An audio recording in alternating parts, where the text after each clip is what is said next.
17 ফেব্রুয়ারি ঢাকা থেকে রাজশাহীগামী একটি চলন্ত বাসে ডাকাতি হয়। সে সময় ইউনিক রোড রয়্যালস নামের ওই চলন্ত বাসে এক নারীকে ধর্ষণ করা হয়েছে বলে খবর প্রকাশ হয়েছিল কিছু গণমাধ্যমে। তবে এসব খবরের প্রতিবাদ জানিয়ে ওই নারী দাবি করেছেন তার সঙ্গে এ ব্যাপারে কেউ কথা বলেননি। তিনি বলেন, আমার টাকা পয়সা গহনা কেড়ে নেওয়াতে দুঃখ পাইনি, কিন্তু মিথ্যা খবর প্রচারে আমি ভেঙে পড়েছি। প্রথম আলোকে এই নারী জানান তার স্বামী 1 বছর ধরে বিছানায় পড়ে আছেন। ঘটনার দিন তার স্বামী সঙ্গে ছিলেন না। মিডিয়াতে এটাও ছড়ানো আছে যে আমার হাজবেন্ড নাকি সেই দিন ছিল আমার সঙ্গে, আমার হাজবেন্ডকে মারধর করে নাকি আমার সঙ্গে ধর্ষণ হয়েছে, এই কথাও মিডিয়াতে ছিল, কিন্তু বাস্তবে তো এটা না। আমার হাজবেন্ড প্রায় 1 বছর হয়ে গেল অসুস্থ হয়ে বিছানায় আছে, পায়ে রিং পরানো আছে এবং ভিতরে রড দেওয়া আছে। তাহলে কিভাবে সম্ভব এটা? আবার ধরেন এটা আমার মিথ্যা একটা যে কলঙ্ক তারা বের করছে, আমার তো সমাজের কাছে মুখ দেখানোই কঠিন হয়ে গেছে।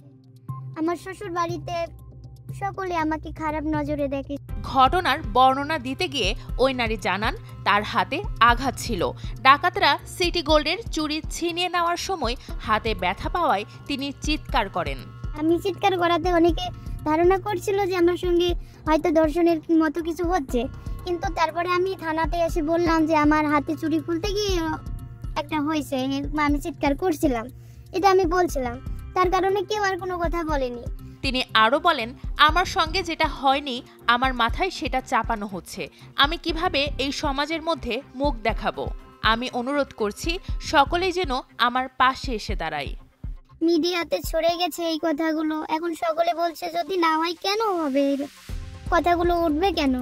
হয়েছে দিদাই কথাগুলো উঠছে, এখন তো আমার কথা কেউ বিশ্বাস করছে না, কিন্তু আমার সঙ্গে যারা ছিল তারা তো জানে, তারা তো দেখছে নিজের চোখে। জোরপূর্বক সবকিছু নেই ছিনতাইকারীরা, এবং ছিনতাই করছে। আমার কাছে 2টা ফোন ছিল, 2টা ফোন নিছে, 30,000 টাকা ছিল। আমরা প্রোগ্রাম করি সবার একসঙ্গে, যে টাকাটা এক জায়গায় আমাদের কাছেই ছিল, আমাদের কাছ থেকে নিছে, এবং এই বোনটা আমার পাশেই ছিল।